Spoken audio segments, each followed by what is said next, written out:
We don't have a script to follow. Or big-time endorsements. We're not professional hunters. No such thing in this country. We are professional outfitters. Trust me, that's as close as it gets. We got lots of hunters each season. We put them on deer. And I mean good deer. We're deer thugs.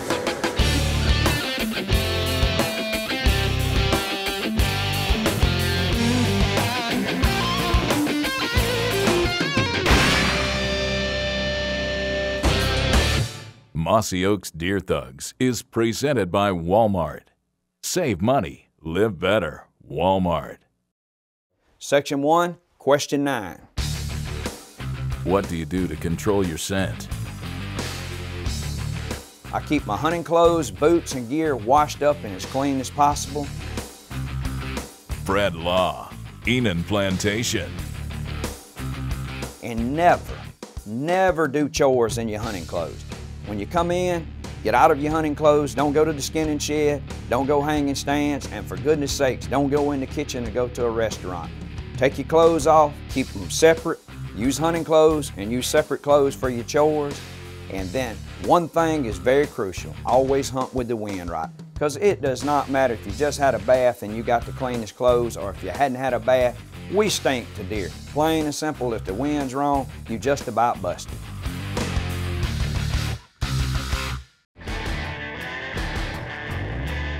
Fellow thug Jimmy Riley called and invited me to come over to Giles Island for a hunt, and I couldn't get there till late Sunday night, but I met Jimmy and Rusty at the dock. And hey, Jimmy. I see you found us. Yes, sir. You give good directions, man. It's done got cold. How long a drive was it? It was about 7.5, but construction held me up a little bit out there on 20. But I sat there and didn't roll tires for about 1.5 hours. But we got here. It's gonna be worth it. Okay. Man, we got bucks everywhere. We got a high pressure system moving in. Excellent. It's gonna be on, brother. All right. You got some big ones picked out too, haven't you? They everywhere, man. Ain't no telling where they are. Everywhere you go, he's liable to show up. All right. Well, I bought my gun and my bow so we could take advantage of whatever you wanted us to do. That works for me. All right. Well, what do we need to do? I'm ready to get your stuff unloaded, get you settled in over there. Okay. I've hunted islands before, but it was quite neat to load on a barge and literally go onto the island, go across the river. And on the way over, he was talking about how the river would rise and be right on the rise the next couple of days and how it impacted their deer movements. Yeah, the river's rising. Yeah, it's not a fence. People think, well, they're surrounded by water, you know, it's not fair. It's not a fence. These deer swim this river if they want to. But it does help. You'll have, when the river comes up, you'll have 9,400 acres worth of deer, maybe crunch down on 6,000 acres. Drink to play in. And it helps us because it puts deer in front of the hunter, and we get to see everything that's out there. Right. And we can pick the older bucks and shoot the older bucks. So it's gonna be fun. We're gonna have a good hunt. We're gonna have a good time. And hopefully we got a lot of deer in front of us and maybe an old deer. That's what we're looking for. Yes, sir. We're gonna have fun one way or another.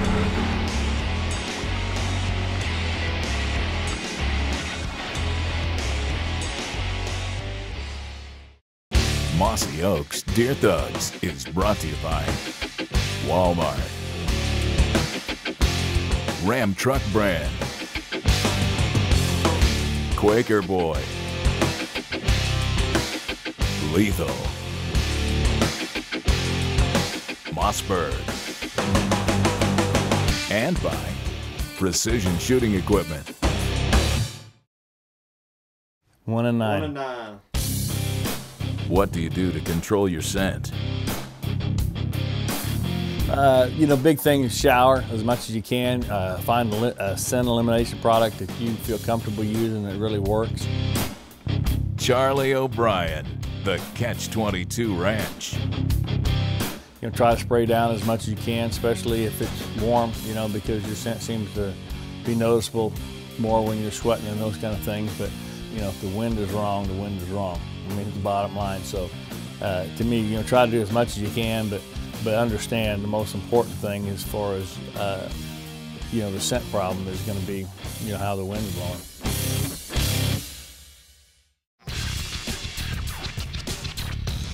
I knew we had a short window opportunity and the season was going to be overlapping where we could use the bow and the rifle, so we kind of talked about it and we decided to hunt the first 3 hunts with the PSE bow and then switch over to my thug gun, Mossberg rifle, for the last 3 hunts if we hadn't had any luck.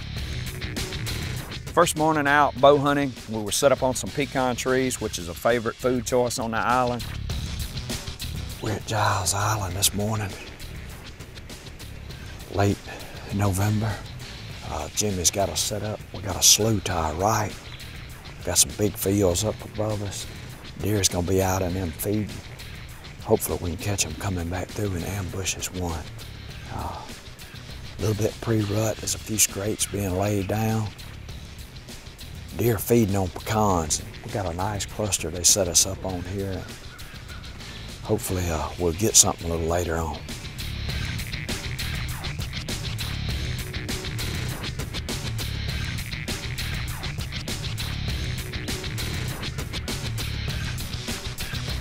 We saw a lot of juvenile bucks, and they were coming right down the trails, just like they said they would do. Buck. Got a little buck coming in.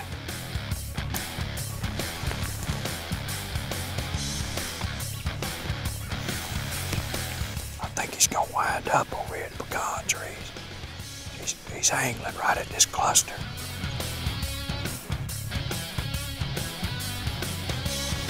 He's wearing those pecans out. He's crunching them down. That's a good sign. Here comes some more deer. They want to come get some of these pecans too. This other buck, he's bristling up. He don't like that. Look at him laying his ears back.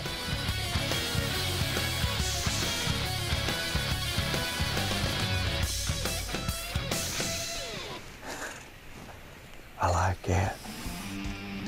Those deer came right in, 2 nice young bucks. Come right over the food source we're hunting. First morning here on the island, we're gonna hang in here a couple more hours. I like this setup. Maybe the granddaddy will come in. But we just didn't get what we needed, didn't have a shooter come in, but it was a great setup and an enjoyable hunt.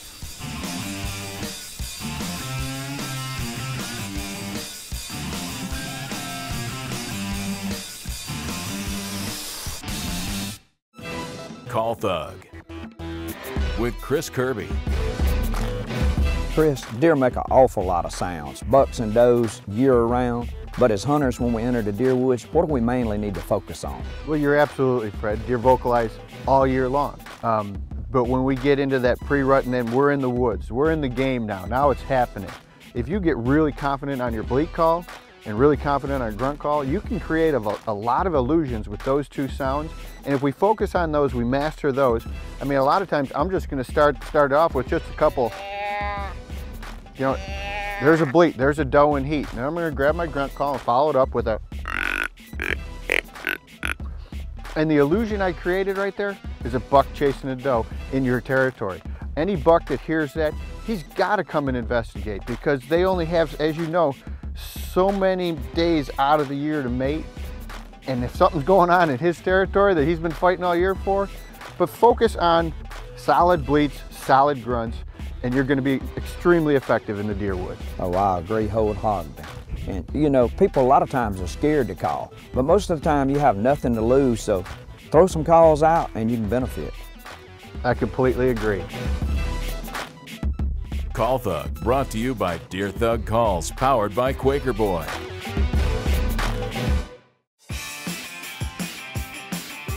That afternoon, we went back to a different setup. We had a lot of action, saw a lot of small bucks, but just not the deer that we were looking for. But the great thing about it, I felt good about, is they had the deer within range. If it would have been deer we wanted to harvest, is we had a lot of deer working within range of our setups. Okay, we go back out on our second morning, and this is predetermined to be our last sit with a bow. And we return to our first morning setup because we just love the setup. And we'd already decided as the hunt wore on, if we didn't see a shooter buck, we were going to harvest a doe. Just like the first morning, a lot of juvenile bucks, a lot of action, but as the morning wore on and it was about get down time, we had a group of does come through. Here comes a deer. couple of does. If they work up into these pecans, I'm gonna take one of these does. Knew the yardage, knew everything on them. They come right across in front. Yeah, they coming on in. Coming to pecans.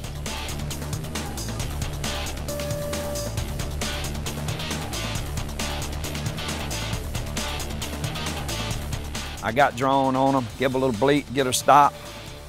I centered the pin right down on it, knew it was 30 yards. Dang, mister. I don't know what happened. I think I pulled it or whatnot, but I just missed. Oh, I may get another shot. She hopped over a couple of steps over there, but I was able to re-knock another arrow.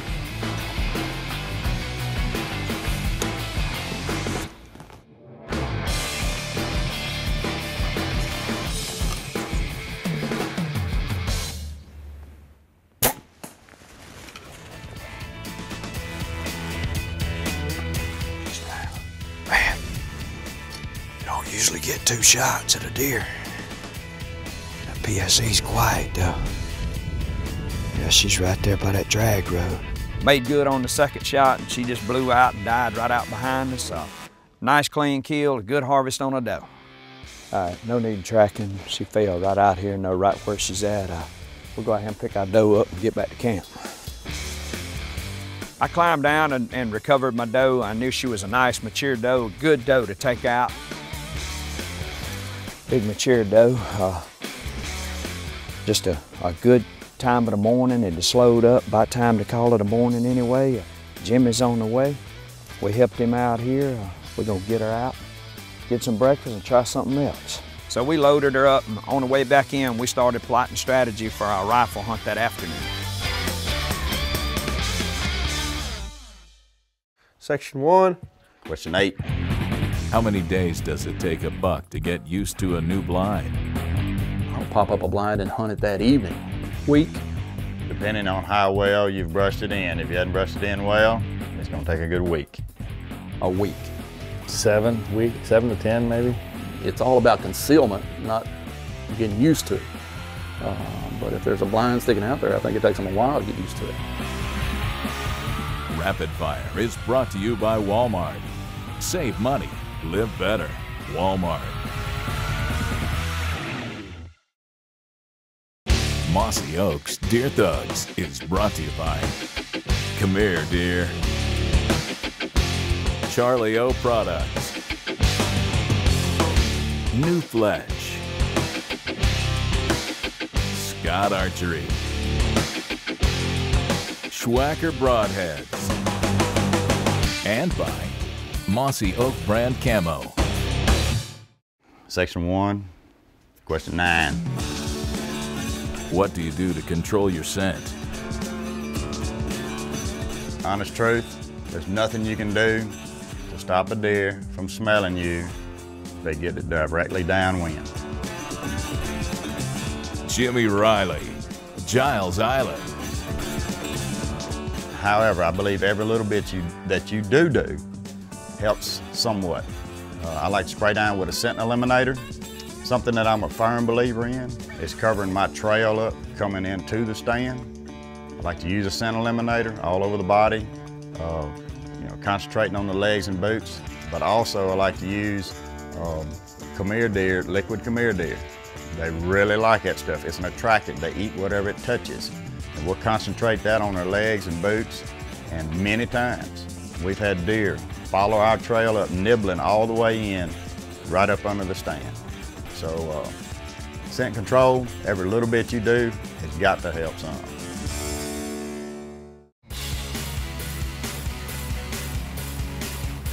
Okay, I knew we were switching over to hunt with the rifle for the afternoon, and it's always good if you have an opportunity to shoot your weapon after you've traveled with it. So I asked Jimmy and he obliged. He had one of his guys run us down to the range.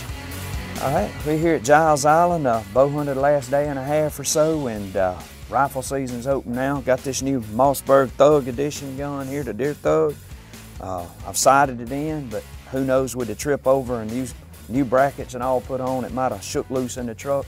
I'm gonna send one down range and just make sure we're ready. I'm really excited about getting out and giving this new gun from Mossberg a try this afternoon. Let me send one down range and make sure we're still good to go. All right, she's hot.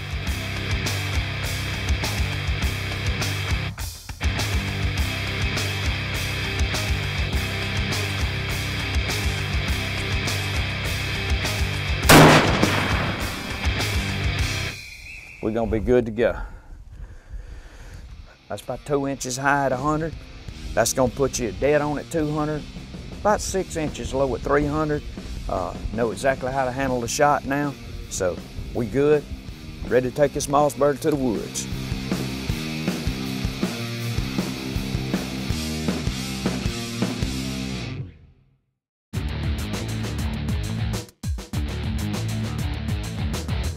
Like the question that a lot of people ask me is, how often do you need to change your bowstrings? Well, the real answer should be almost never. You know, strings will last for a long, long time if they're well maintained, 10 years or more. The problem is people don't wax them as often as they should. And one key thing is I say bow wax is cheap. Buy several things of it, keep one in your hunting pack, one at the camp, one on your workbench, and one maybe in your hip quiver that you practice with in the summertime, because then you can regularly wax the string. And if you do that, the other thing that you need to do is always inspect the string, because there are places, look at where they wrap around, your cables wrap around the cams, look for where your servings are, make sure that you don't have any separation there or that your string doesn't get nicked. So you always need to look them over. But as far as just wearing the strings out, they'll last a long, long time if you maintain them properly. That sounds like a good point, a good tip right there, isn't it?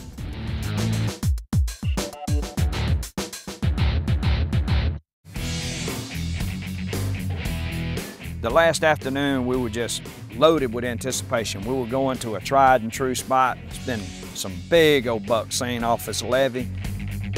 Last afternoon at Giles, we set up a nice biologic patch here plot in front of us.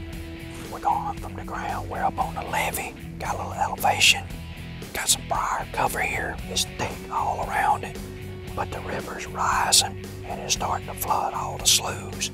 And so that's gonna shrink some of the playing field, so to speak. And hopefully that helps funnel those deer out in this patch. We're gonna put our mossy oak camouflage to test here on the ground. We hit good in these briars. I feel real good about it. Looking for them all to come from towards the river. As soon as we got set up, we had does coming in the field. Got a doe coming out right here at us, just the other side of those logs. Then we had some small bucks come in the back of the field, and it was just wind was perfect, just a great setup. I see a couple more back in the woods there. I guess it was somewhere 4:30, 4:45. All the deer just picked their heads up and they started staring into the woods, so I knew something was coming. Big buck, big buck, big buck, coming in right where the does did. He's a shooter, he's a shooter. He come right into the food patch, and we gotta be careful, slow here. His head's up. His head's up. Okay, he's behind a tree. He's behind a tree. I let him work on out, work on out. Just be patient. Wait for that high percentage broadside shot.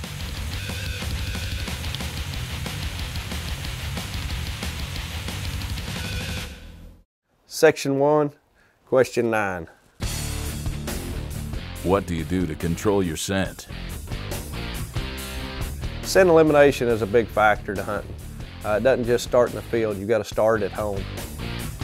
Justin Akins, Canadian River Hilton.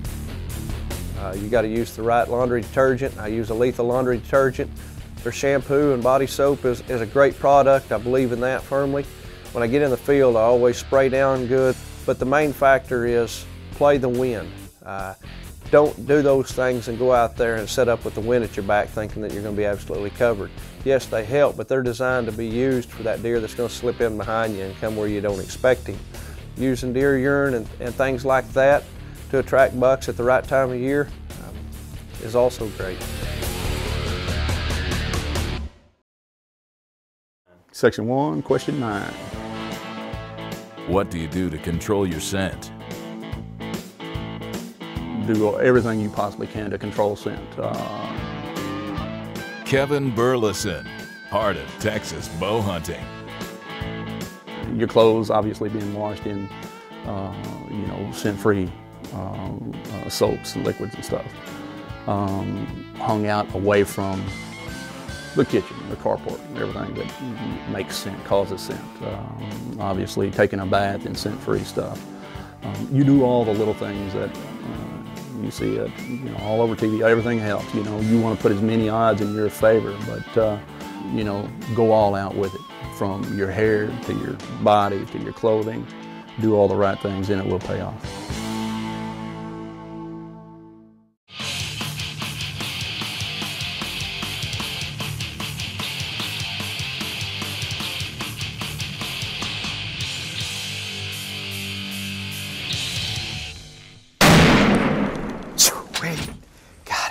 Got him, watch him, watch him, watch him. Down, he's down. Big Giles buck, man, big buck. And I love outsmarting trophy deer like that on their home turf, and I feel privileged just to have the opportunity to hunt Giles and to take a trophy buck like that. Man, what a buck, what a buck. Big bruiser here at Giles Island. I'm hunting with Jimmy Riley, fellow thug. Look at the mass, I can barely reach around there. 10 point, man, I'm tickled to death to take a buck like this. Jimmy Riley's on the way to pick me up, drop off point. We're gonna get him back into camp. What a hunt, tickled to death. You just feel friendly down in the South with those guys and girls at Giles Island.